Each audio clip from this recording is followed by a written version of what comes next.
Hello guys, welcome back to Comic Book Cafe, and today we are recapping Spawn 265, which is basically drawn, plotted, written by Todd McFarlane and Eric Larson.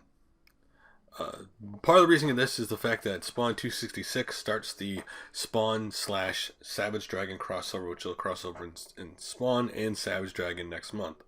But what's happening right now in Spawn is, before this issue starts, is basically back in the city. Al Simons begins maneuvering his way as a human, not Hellspawn, making friends with a group of men he meets at a boxing gym. Meanwhile, a demon named Decay begins terrorizing and killing unsuspecting victims in the city. Terry enlists Al's help to prevent the citizens from this deadly monster. Using his old military training, Al tracks Decay, and a dramatic fight ensues. At first, it seems he will not be able to fight this deadly monster, and he knows if he doesn't defeat Decay, then he will go on a terrorizing the city. The final standoff between Al and Decay happens on the edge of a large building. Al gets the creature so angry he lunges at him. Simmons moves out of the way, and the monster tumbles to his death. That's what happened in Spawn 264. So in Spawn 265, we see basically Al Simmons reflecting on Spawn as the costume as it is today. Because of what happened when he went to hell and obviously fought demons and everything else down there, he only got a small scrap of the costume back. And while it fit his body without much effort, it basically, he assumed it was healed, but it was not. Instead, it's been acting without any rhyme or reason, and he's not sure, right now he can't control it.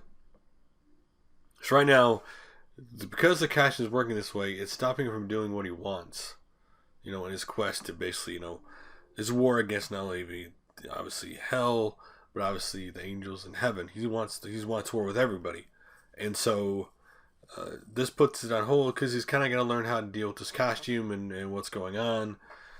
And the only thing, one of the things he can do right now is basically walk with chains, basically kind of like, of course, Dr. Ock on Spider-Man, or Dr. Octopus. Like, he can walk like him, right? That's what it kind of looks like. And he doesn't know how long that's going to last, because again, the costume and him not seeing eye to eye. So what he decides to do is he's going to go out and he decides he needs to recruit people for this war. That no matter what, he can't do it on his own. And he, we really quickly see him meet a guy in the diner.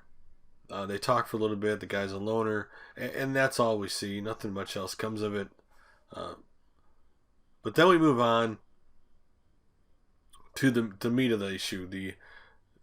A fight ensuing between, again, a red costume woman, and another demon, and we don't know who they are at first. A quick side note. Also, why this is going on in Al Simmons' apartment, this just human nobody who lives in the building that Al's at, doesn't know why he wants to help move stuff, so he kind of starts going through Al's stuff, and he finds money, and Al stops him. I'm not gonna show it because it's really, that's all there is to it, nothing else. Al stops him, basically says, you ever come here again, you're gonna kind of die, kind of thing, and that's all that comes of that. Nothing much. That's just a little side note kind of thing. So we get back to the demon, the demon or the other people fighting. Again, we don't know who they are. Later we find out the red girl's aunt, and the demon coming after her is King Spider. Okay, right? They're fighting. They're tearing up the city. And even though Al's costume is not, what it used to be, he's not sure what's going on, it can still sense evil. This way he immediately senses the evil. And of course he goes to it. And he sees basically that she's trying to protect people, and obviously the other thing's trying to is already hurt a lot of people and trying to hurt her, And so he tries to find out who she is. She tells him the guy is King Spider, and they basically want to bring the end of the world. That's what they want to do. They want to bring the end to the world.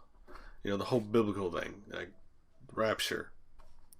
So she's just trying to stop it. She's been following this group for years, and so they go in the sewer and they find him and they're gonna fight him. And again, Al's everything's crazy between the humans and the supervillains, the demons, the angels.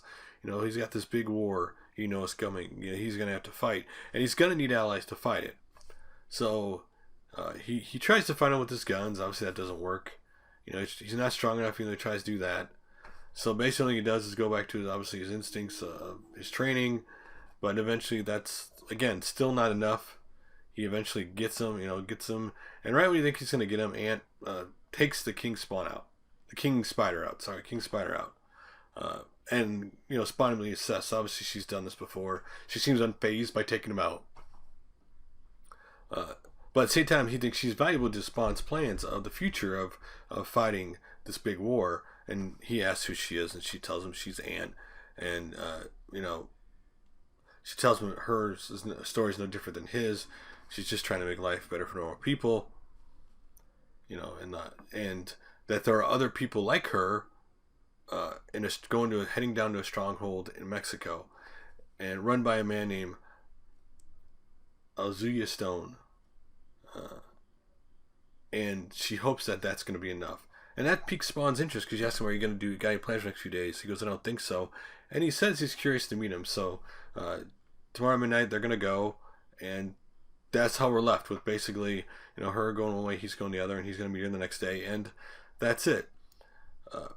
Again, not a lot. This is more of a setup book, right? A lot happens. King Spider, he looks like a cool villain. Unfortunately, he didn't last very long. Well, we don't think he lasts very long. Maybe he won't die. We don't know that. But he seemed a cool design, but now he's gone. And it'll be interesting to see where this leads to the Spawn Savage Dragon crossover. We'll see where that goes. But again, Spawn's slowly planning his war, which really has been the same war he's had since he was resurrected.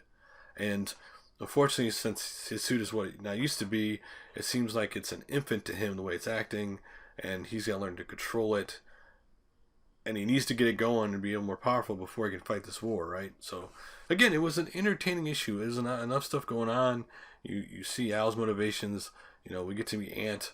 He clearly, wants to build up to this war. And so, there you go.